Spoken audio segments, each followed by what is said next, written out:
Panginoon. Lord, huwag mo hayaan na maging stagnant kami bilang life group, na huwag mong hayaan na mag-exist lang kami.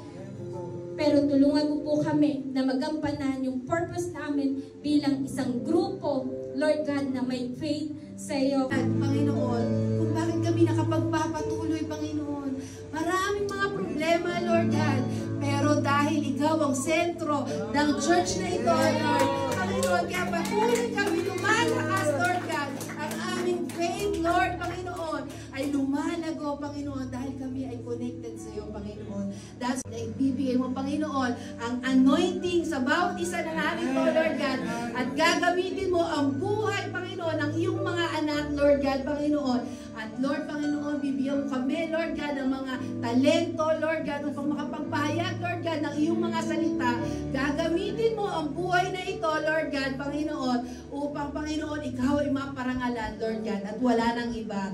Malayo kami sa aming pamilya, but we are near you, Panginoon. We are near you, and we know na may ginagawa ka sa mga buhay ng mga tao na nasa simbahan ito. Lord God, maraming salamat kasi hindi mo kami hinayaan na maligaw. Tinulungan mo kami, Panginoon, na mapunta yung mga paanan namin dito sa simbahan na to. Hindi kami mapapagod na mag-share ng gospel, Panginoon, i-share ang katotohanan na nanggagaling sa iyo, Panginoon. Lord God, we rebuke all the words of the enemy na gusto kaming alisin dito sa simbahan na to. Lahat ng mga pumapasok sa isip namin na hindi magaganda, Lord. Maybe we are exhausted. Maybe we are trying to turn back again from you, Lord.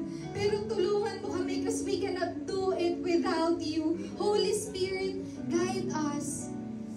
Hindi lang sa bansang Qatar, but Lord, I believe na may plano ka sa bawat isa sa amin. Dalhin mo man kami sa iba't ibang lugar. Makikilala ka ng tao. And even, Lord, for the family that we have, come on, let's pray for our family. It's time to pray for your family. Lord God, we thank you, God, for our family, Panginoon, na meron kami. Lord, salamat sa buhay ng bawat isa.